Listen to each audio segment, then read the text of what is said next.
जैसा कि आप सबको पता है कि मेरा नया फ़ोन आ गया है, जिसमें मुझे टाइम पैड और फ़ोन कवर लगवाना था। लेकिन इतनी तेज़ धूप होती जिस कारण से हम सासाराम ही नहीं जा पा रहे थे। लेकिन आज का मौसम अच्छा था तो सोचा था कि आज सारा काम निपटा लेंगे सासाराम वाला। और हम जा ही रहे थे कि सपना की टोपी उड़ गई। इसके बाद उसको मुझे उठा के लाना पड़ा। और हमारी गर्मी की छुट्टी भी स्टार्ट होने वाली है, तो हमें घर के लिए भी कुछ सामान लेना था। सासाराम पहुँचते ही सबसे पहले हम वी मार्ट गए और अंदर जाते ही मुझे मेरा हैंडसम दिख गया, जिसे सपना ने प्रणाम किया। और इसके बाद सबसे पहले हमने अपने थोबड़े को शीशे में निहारा।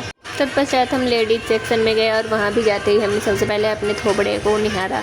क्योंकि मुझे जीन्स लेना था तो मैंने जीन्स ट्राई किया, लेकिन मुझे मेरे साइज़ का मिला ही नहीं। पतले लोगों का तो दुख ही नहीं ख़त्म होता है, साइज़ का कोई कपड़ा ही नहीं मिलता। और फिर यदि कोई कपड़ा लो तो फिर उसमें फ़िटिंग करवाओ, फिर फ़िटिंग वाले भैया फ़िटिंग भी नहीं ढंग से डालते हैं। इसके बाद हम किड्स सेक्शन में गए, जहाँ पर मुझे मेरी दीदी की लड़कियों के लिए कपड़े लेने थे। अगर मैं उनके लिए कपड़े घर लेकर नहीं जाऊँगी तो मेरा जीना ही हराम कर देंगी।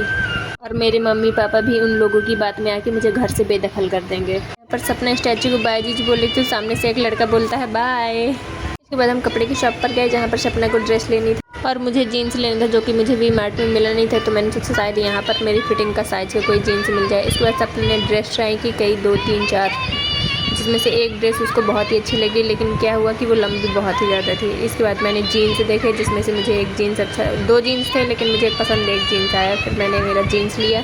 इसके बाद हम लोगों ने पेमेंट किया और इसके बाद हम निकल गए अपनी फ़ोन की शॉप में, जहाँ पर मुझे टेम्पर डलवाना था और कवर भी डलवाना था। क्योंकि इसकी स्क्रीन कर्व थी तो इसमें बहुत ही तामझाम रहता है टेम्पर लगाने में। इसमें पहले उन्होंने पोंछा उसको अच्छे से, फिर इसके बाद उसमें कुछ लिक्विड डाला, फिर टेम्पर लगाया। और टेम्पर लगाने के पहले उसमें ना स्पीकर जहाँ पे होता है वहाँ पर टेप भी लगाए थे, ताकि उधर चला ना जाए वो लिक्विड। टेम्पर लगाने के बाद उसको ग्लास को सुखवाना भी पड़ता है, नहीं तो फिर वो सूखता नहीं है, तो उसमें एयर अंदर हो जाती है। इसके बाद हम लोग को बहुत ही तेज़ भूख लग गई थी, क्योंकि हम बहुत टाइम से घूम रहे थे। तो हमने फिर सबसे पहले मोमोज़ खाए, फिर इसके बाद हम लोगों ने चाउमीन खाई। इसके बाद वहीं पर मुझे खरबूजे की दुकान दिख गई, तो मैंने वहाँ से खरबूजे लिए। खरबूजे के बगल में ही ना एक प्लास्टिक की दुकान वाला था, तो पहले हम उसकी दुकान में नहीं जा रहे थे। फिर उसने बोला हर माल 5 रुपये, तो हम तुरंत उसकी दुकान में गए और फिर हम लोगों ने कई सारा सामान खरीद लिया। फिर मुझे वहीं पर प्लांट्स दिख गए, तो फिर मैंने वहाँ से 2 प्लांट्स खरीदे, एक चंपा का और एक यूफोर्बिया मिलेगा।